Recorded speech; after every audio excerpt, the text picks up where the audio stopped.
Now the next one is the ionization potential for dash nucleus will be minimum. कौन से nucleus के लिए ionization potential कम होगा, minimum होगा? अब हमें चारों ऑप्शन को पहले हम ऑब्जर्व करेंगे। First is 7n14 nitrogen given है, CS53 133 caesium, 18 AR40 argon, oxygen 816। अब चारों ऑप्शन से सबसे पहले आपको यहाँ पे ये देखना है कि किसके आउटर मोस्ट ऑर्बिट में इलेक्ट्रॉन, मतलब किसकी इस चारों एलिमेंट से किसके पास सबसे ज़्यादा ऑर्बिट्स होंगे, मतलब आउटर मोस्ट ऑर्बिट में इलेक्ट्रॉन्स होंगे, उसी के अकॉर्डिंग हम आयोनाइजेशन पोटेंशियल डिसाइड करेंगे मैक्सिमम और मिनिमम। अगर न्यूक्लियस से फार डिस्टेंस पे हमारे पास इलेक्ट्रॉन होगा तो उस इलेक्ट्रॉन को हम easily unbound, it means ionise कर सकते हैं। सो N714 नाइट्रोजन के पास, ऑक्सीजन के पास एंड आर्गन के पास, हमें पता है कि ऑर्बिट के अंदर इलेक्ट्रॉन को कैसे पुट करना है। फर्स्ट ऑर्बिट में 2, सेकेंड में 8, 8, 18। So option A, C and D के लिए नंबर ऑफ ऑर्बिट्स, मतलब फर्स्ट, सेकेंड, थर्ड ऑर्बिट जो भी होगी, इससे ज़्यादा ऑर्बिट हमारे पास ऑप्शन बी के लिए होगी, सीजियम के लिए। सो इसकी आउटर मोस्ट ऑर्बिट के इलेक्ट्रॉन न्यूक्लियस से सबसे ज़्यादा डिस्टेंस पे होंगे compare to this three elements. A, C and D के जो एलिमेंट्स है उससे ज़्यादा दूरी पे इसके इलेक्ट्रॉन्स होंगे सेंटर वाले, मतलब ऑप्शन बी के, सीजियम के। सो उस इलेक्ट्रॉन को हम इजीली वहाँ से अनबाउंड कर सकते हैं, आयोनाइज कर सकते हो। सो मिनिमम आयोनाइजेशन पोटेंशियल होगा ऑप्शन बी, सीजियम के लिए 53 133। सो ये एक चीज़ आपको याद रखनी है, किसी भी इलेक्ट्रॉन को अगर हमें अनबाउंड करना होगा तो वो न्यूक्लियस से जितना फार डिस्टेंस पे होगा उस इलेक्ट्रॉन को हम मोर इजीली अनबाउंड या फिर आयोनाइज कर सकते हैं। So option B is correct answer, CS53 133। Now the next one, MCQ number 14. In a hydrogen-like atom, electron makes a transition from an energy level with quantum number n to another with quantum number n minus 1. If n is very greater than 1, the frequency of radiation emitted is proportional to dash. अब हमें again frequency का relation find out करना है। जब हमने first MCQ start किया था तब हमने एंगुलर फ्रीक्वेंसी का रिलेशन फाइंड आउट किया था प्रिंसिपल क्वांटम नंबर से, बट हमें यहाँ पे फ्रीक्वेंसी का रिलेशन कैलकुलेट करना है। बट हमें यहाँ पे कंडीशन गिवन है इलेक्ट्रॉन का transition from n to n-1 state में। सो अगर n स्टेट होगा तो n स्टेट में फ्रीक्वेंसी, मतलब फ्रीक्वेंसी का पहले तो हम जनरल फॉर्मूला डिराइव करेंगे। So first 1 upon lambda I K is equal to R 1 upon N K square minus 1 upon N I square. So lambda is equal to क्या होगा, C upon frequency, C by F. So F I के upon C is equal to R into 1 upon N minus 1 whole square minus 1 upon N square. अब इसी term को हमें simplify करना है। सबसे पहले हम यहाँ से n को कॉमन लेंगे सेकेंड स्टेप से। So N square into bracket 1 minus 1 upon N whole square minus 1 upon N square. अब हमने यहाँ से r को कॉमन निकाला है, इस दोनों टर्म से हमने n को कॉमन निकाला तो 1 upon N square into curly bracket 1 minus 1 upon N raise to -2 minus 1 bracket over. So अब हमने बाइनोमियल एक्सपेंशन यूज किया। So r into 1 upon N square into bracket 1 minus minus plus 2 by N into bracket -1। So 1 से 1 cut हो जाएगा तो final formula बचेगा 2r upon N cube. हम binomial expansion में सिर्फ पहले दो टर्म्स को कंसिडर करेंगे because condition is given as n is very greater than 1। So अब फाइनल फॉर्मेट हमारा होगा F I K is equal to 2rc upon N cube. So F I K inversely proportional to N cube होगा। So final option is option number A 1 upon N cube. अगर हमें angular frequency का relation पता होगा omega inversely proportional to n cube, तो हम directly frequency के लिए भी सेम रिलेशन यूज़ करेंगे because omega is equal to 2πf। So अगर आपको एक प्रूफ याद है तो आप डायरेक्टली उसी के लिए भी सेम ऑप्शन सिलेक्ट कर सकते हो। ओमेगा भी inversely proportional to n cube होगा और फ्रीक्वेंसी भी inversely proportional to n cube होगा। बट इस MCQ का इम्पोर्टेंस होगा आपके एंट्रेंस एग्जामिनेशन के लिए बिकॉज ये सबसे इम्पोर्टेंट स्टेप्स होंगे यहाँ से जब बाइनोमियल एक्सपांशन किया और उसके बाद हमने प्रूव किया और फाइनल रिलेशन हमने फ्रीक्वेंसी के लिए जो फाइंड आउट किया 2RC/n क्यूब। ये सारे रिलेशंस आपको एंट्रेंस एग्जामिनेशन के लिए यूजफुल है। सो MCQ number 14 and the correct answer is option A 1/n cube. Now the next MCQ, hydrogen 1H1, deuterium 1H2, single ionized helium 2He4 plus and doubly ionized lithium 3Li6 plus plus all have one electron around the nucleus. Consider an electron transition from n is equal to 2 to n is equal to 1. If the wavelength of emitted radiations are lambda 1, lambda 2, lambda 3 and lambda 4 respectively, then approximately which one of the following is correct relation? अब हमें चारों particle के लिए relation find out करना है। चारों particle के transition के लिए n is equal to 2 to n is equal to 1 transition given है। चारों एलिमेंट्स के लिए हमें एटॉमिक नंबर गिवन है और हमें चारों एलिमेंट्स में जब ट्रांजिशन होगा तब जो वेवलेंथ हमें मिलेगी उस वेवलेंथ का रिलेशन कैलकुलेट करना है। सो सबसे पहले तो वेवलेंथ का जो बेसिक रिलेशन होगा, जो बेसिक फॉर्मूला होगा, so wavelength of emitted radiation by the transition of electron from n1 to n2 या फिर ni to nk orbit 1/λik which is equal to r into z square 1/nk square minus 1/n square से।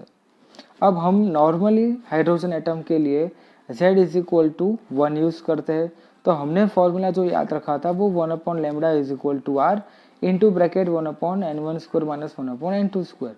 But energy का जब relation हमने calculate किया और energy के relation से हमने जब रिडबर्ग कांस्टेंट की वैल्यू भी कैलकुलेट की तब हमें इस z स्क्वायर का सिग्निफिकेंस पता चला। सो ये फॉर्मूला आपको याद रखना है जब इलेक्ट्रॉन का ट्रांजिशन होगा n2 state to n1 state या फिर higher energy state to lower energy state या फिर ni टू nk, कोई भी आप डेफिनेशन में यूज कर सकते हो। सो मेन जो हमारा कंसेप्ट होगा लैम्बडा का एटॉमिक नंबर के साथ रिलेशन। सो ये फॉर्मूला हमने कंसिडर किया, तो इस फॉर्मूला के according lambda I K is inversely proportional to z square होगा। So lambda 1 is to lambda 2 is to lambda 3 is to lambda 4 is equal to 1/ first element का atomic number is to 1/ second element का atomic number का square, third का square and fourth का square. अब चारों element के लिए हमें atomic number first hydrogen 1, deuterium के लिए 1, हीलियम के लिए 2 एंड लिथियम के लिए 3।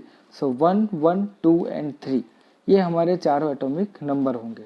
सो 1 square 1 square 2 square and 3 square. So 1 is to 1 is to 1/4 is to 1/9। So lambda 1 and lambda 2 हमारा इक्वल आया। सो पहले दो रिलेशन से हमें मिला lambda 1 is equal to lambda 2, but lambda 1 and lambda 3 का रिलेशन क्या होगा, तो lambda 1 is to lambda 3 is equal to 1 is to 1/4 and second हमें lambda 1 is to lambda 4 calculate करना होगा, तो 1 इज टू 1/9। सो लैम्बडा 1 का रिलेशन होगा लैम्बडा 4 के साथ 9 लैम्बडा 4 एंड लैम्बडा 3 के साथ रिलेशन होगा lambda 1 is equal to 4 lambda 3।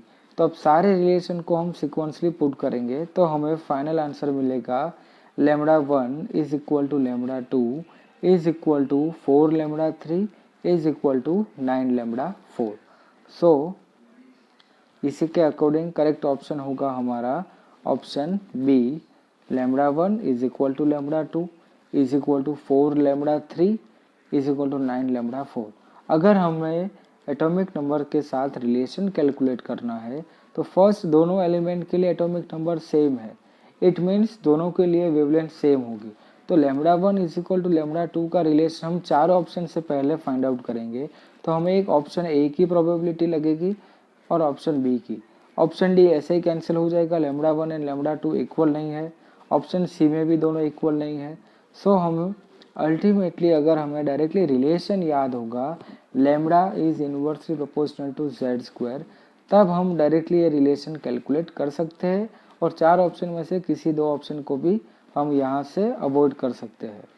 So main reason, main concept आपको याद रखना है, lambda is inversely proportional to Z square. Thank you. Now the next MCQ. The ionization energy of hydrogen atom is 13.6 eV. The ionization energy of a singly ionized helium atom. अब हमें यहाँ पे सिर्फ energy का relation, but दोनों elements हमें different दिए हैं। First we have given hydrogen, जिसके लिए हमें एनर्जी गिवन है 13.6 eV। अब सेकेंडली हमें आयोनाइजेशन एनर्जी फाइंड आउट करनी है हीलियम के लिए, जो सिंगली आयोनाइज्ड होगा। अब हीलियम के लिए हमें आयोनाइजेशन एनर्जी, सो एनर्जी का रिलेशन यहाँ पे एटॉमिक नंबर के साथ होगा, बिकॉज हमें दोनों अलग अलग एटम्स दिए हैं, hydrogen and helium. So energy का रिलेशन एटॉमिक नंबर के साथ होगा E is proportional to Z square. So E1/E2 is equal to Z1/Z2। Simple relation, simple ratio calculate करेंगे तब हमें E2 डायरेक्टली आंसर में मिलेगा, या फिर हम directly EHE/EH is equal to ZHE/ZH करेंगे। दोनों सेम ही है, E1/E2 करो या फिर EHE/EH करो, हमें रेशियो लेना है इस रिलेशन का यूज करके और फाइनल आंसर निकालना है। So final answer will be EHE is equal to 4 into 13.6 which is equal to 54.4 electron volt. So the final answer is option D, 54.4 electron volt. Now the next one, in terms of Bohr radius A0, the radius of the second Bohr orbit of a hydrogen atom is given by dash. अब हमें Bohr radius के relation और quantum number का relation find out करना है। So quantum number and Bohr radius का relation होगा Rn directly proportional to n square. अब हमें कंडीशन गिवन है सेकेंड बोर ऑर्बिट, मतलब n is equal to 2। So हमें फर्स्ट ऑर्बिट के लिए रेडियस गिवन है A0, तो हमें सेकेंड ऑर्बिट के लिए रेडियस कैलकुलेट करना है। अगेन रिलेशन हम यूज करेंगे, रेशियो फाइंड आउट करेंगे, R2/R1 is equal to N2/N1. N2 means second orbit, so 2 square, and N1 means first orbit, it means 1 square. So 2 square by 1 square, which is equal to 4. So R2 is equal to 4A0. So correct option is option A, 4A0. Next MCQ, the radius of hydrogen atom in its ground state is 5.3 into 10 raised to minus 11 meter. After collision with an electron, it is found to have radius 21.2 into 10 raised to minus 11 meter. Then, what is the principal quantum number of the final state of the atom? अब हमें simply hydrogen atom के लिए ground state में radius given है 5.3 into 10 raised to minus 11 metre. जब collision होगा तब हमें फाइनल रेडियस मिलेगी 21.2 into 10 raised to minus 11 metre, तब हमें फाइनल स्टेट का प्रिंसिपल क्वांटम नंबर कैलकुलेट करना है। So again radius and principal quantum number का रिलेशन यूज करेंगे, R proportional to n square. So हमें कैलकुलेट करना है n2, so R2/R1 is equal to N2/N1 whole square. So n2 is equal to क्या होगा, N1 into under root R2/R1। So final हमें calculation के बाद answer मिलेगा N2 square is equal to 4, therefore N2 is equal to 2. So the correct option is option B, N is equal to 2. Next MCQ, which of the following system will the radius of the first orbit be minimum? First orbit की radius minimum होगी।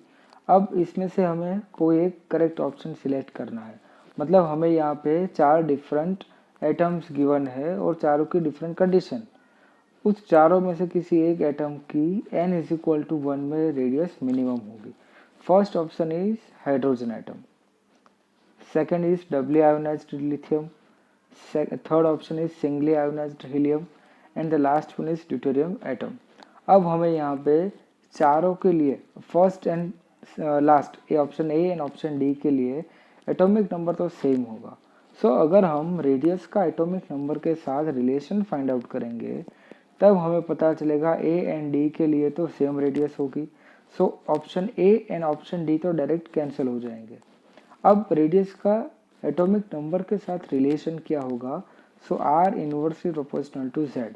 It means जिस element का atomic number ज़्यादा होगा उसकी radius कम होगी।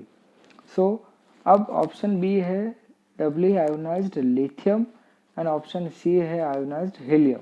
सो lithium का atomic number होगा 3 एंड हीलियम का होगा 2। सो लिथियम का atomic number compare to helium ज़्यादा है तो उसकी रेडियस कंपेयर टू हीलियम कम होगी। So Z=3, it means Li+2 के लिए रेडियस हमें मिनिमम मिलेगी। So correct option is option B, doubly ionised lithium. Next MCQ, energy of a hydrogen atom with principal quantum number n is shown by E is equal to -13.6 upon n square electron volt. The energy of a photon ejected when the electron jumps from n is equal to 3 to n is equal to 2 state of the hydrogen atom is approximately। अब हमें energy calculate करनी है जब electron का transition होगा n is equal to 3 to n is equal to 2 state में, और हमारे पास जो जनरल फार्मूला गिवन है वो होगा E is equal to -13.6 upon n square. So E3 minus E2 हमें कैलकुलेट करना है। So delta E is equal to E3 minus E2 which is equal to -13.6 upon 3 square minus minus plus 13.6 upon 2 square. So final answer is 1.9 electron volt. So correct option is option A, 1.9 electron volt. Next one, the total energy of electron in the first excited state of hydrogen molecule is minus 3.4 electron volt.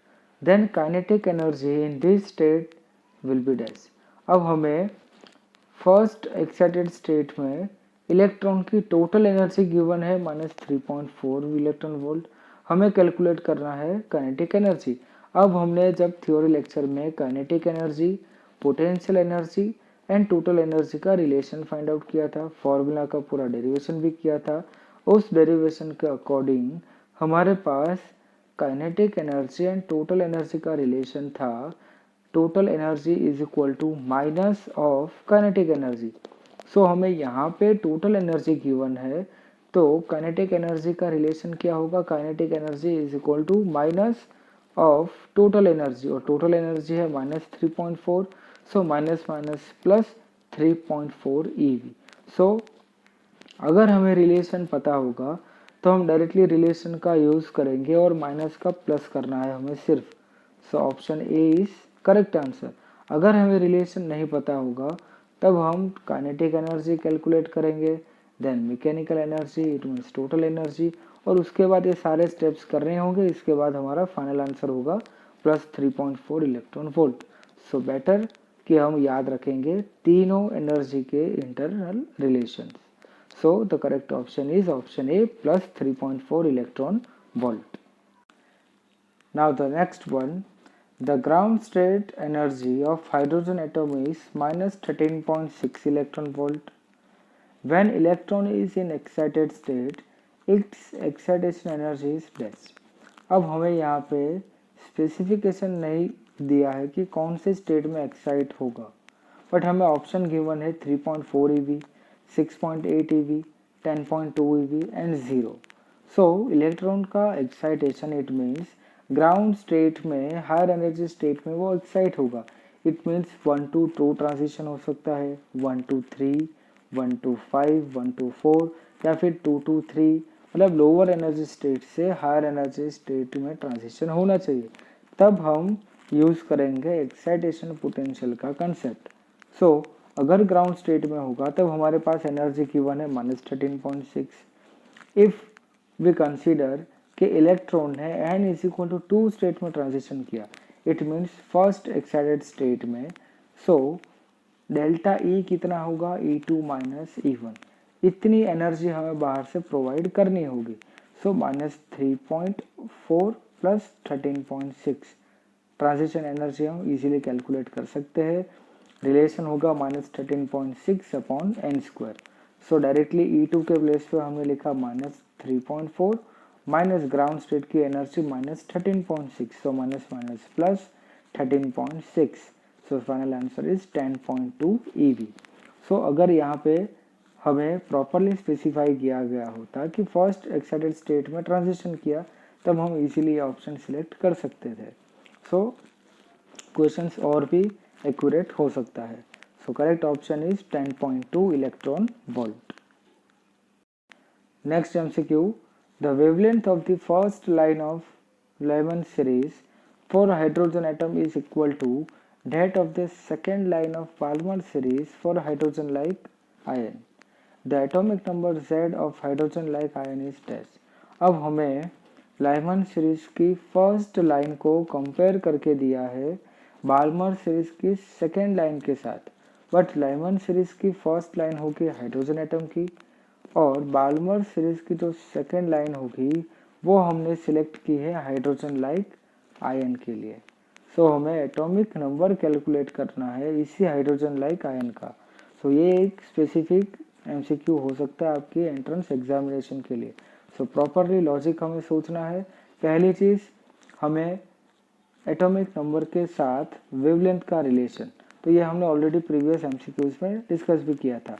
So first जो हमारा basic formula होगा Hc upon lambda 1, it means energy का relation which is equal to RHc into bracket 1/1 square minus 1/2 square. यह relation हमने already previous theory lecture मतलब last revised summary lecture में हमने ये फार्मूला ऑलरेडी डिस्कस भी किया था। Now for the second line of Balmer series for a hydrogen like ion, second line का मतलब होगा ट्रांजिशन होगा 4 to 2। बाल्मर सीरीज मतलब सेकेंड स्टेट में, मतलब n इज इक्वल टू 2 में फाइनल ट्रांजिशन होगा। अगर 3 to 2 होगा मतलब फर्स्ट लाइन, सेकेंड लाइन है इट मीन्स के इससे एक नंबर ऊपर मतलब 4 to 2 ट्रांजिशन, इसलिए हमने डायरेक्टली यहाँ पे यूज किया 1/2 square minus 1/4 square which is equal to Hc by lambda 2 Z square R into H into C। यहाँ पे Z की वैल्यू होगी 1 फॉर द हाइड्रोजन एटम। अब इस दोनों के हम डायरेक्टली कैलकुलेशन करेंगे या फिर आप डायरेक्टली इसका रेशियो भी यूज कर सकते हैं, बिकॉज हमें कंडीशन गिवन है कि दोनों के लिए वेवलेंथ सेम है। अगर वेवलेंथ सेम होगी तो हम डायरेक्टली रिलेशन यूज करेंगे lambda 1 is equal to lambda 2। So Hc और Hc ये कट हो जाएगा। सो फाइनल हमें सिर्फ ये वाले टर्म को कंपेयर करना है। So 1/1 minus 1/2 is equal to Z square 1/4 minus 1/16। So Z is equal to 2। So ultimately हमें इस दोनों इक्वेशन को ही सॉल्व करना है और उसी में से हमें Z को सब्जेक्ट बना के Z कैलकुलेट करना है, एटॉमिक नंबर कैलकुलेट करना है। So the correct option is option D, Z is equal to 2. Now the next MCQ, an electron in the hydrogen atom jumps from excited state N to the ground state. The wavelength so emitted illuminates a photosensitive metal having work function 2.75 electron volt. If the stopping potential of the photoelectron is 10 volt, the value of N is dash। मतलब कौन से state से transition किया होगा electron ने, ये हमें पूछा है।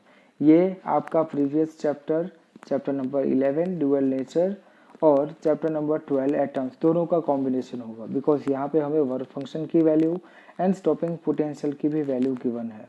सो ये एमसीक्यू भी आपके एंट्रेंस एग्जामिनेशन के लिए मोस्ट इम्पोर्टेंट। सो फर्स्ट हम कंडीशन सारी समझेंगे यहाँ पे। पहला तो हमें यहाँ पे हाइड्रोजन एटम का ट्रांजिशन दिया है एंड स्टेट से ग्राउंड स्टेट, मतलब N to 1 ट्रांजिशन है। द वेवलेंथ एमिटेड इल्यूमिनेट्स, अब वहाँ से जो फोटोन रिलीज होगा, जो वेवलेंथ रिलीज होगी, उस वेवलेंथ को हमने फोटो सेंसिटिव सरफेस के ऊपर इल्यूमिनेट किया, जिस सरफेस का वर्क फंक्शन होगा 2.75 eV, और उसके लिए स्टॉपिंग पोटेंशियल की वैल्यू गिवन है 10 वोल्ट। सो हमें एन की वैल्यू निकालनी है, मतलब कौन से स्टेट से इलेक्ट्रॉन ने ट्रांजिशन किया होगा ग्राउंड स्टेट में, ये स्टेट हमें कैलकुलेट करना है।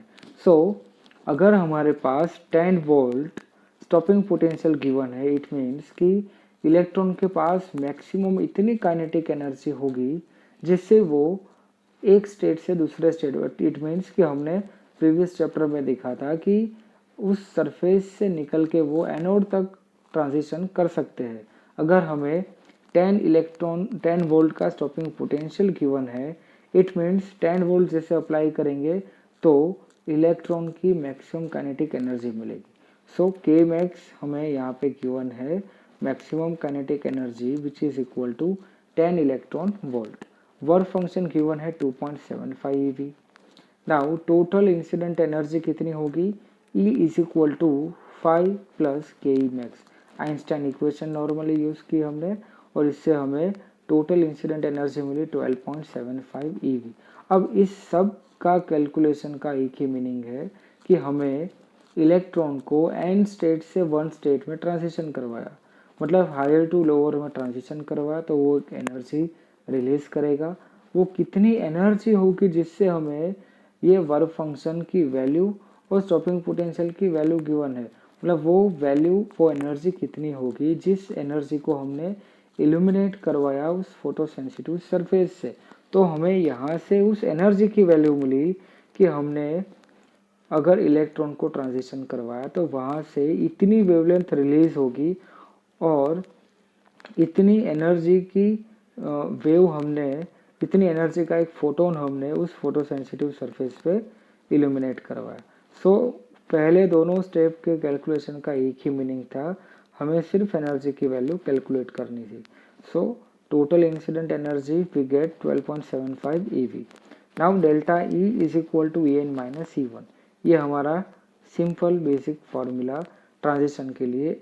सो हमें यहाँ पे डेल्टा E मिल गया 12.75 eV।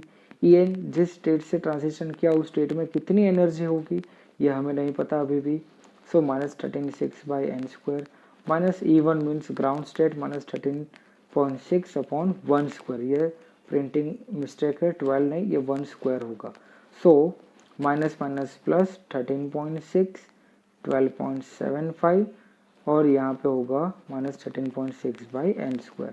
सो हम इस इक्वेशन को सिंप्लीफाई करेंगे और n² को सब्जेक्ट बनाएंगे, तो फाइनल आंसर हमें मिलेगा n² इज इक्वल टू 16 और we get n is equal to 4। यहाँ से और एक printing mistake, n is equal to 4 होगा, n² नहीं होगा। So final option is option B, n is equal to 4।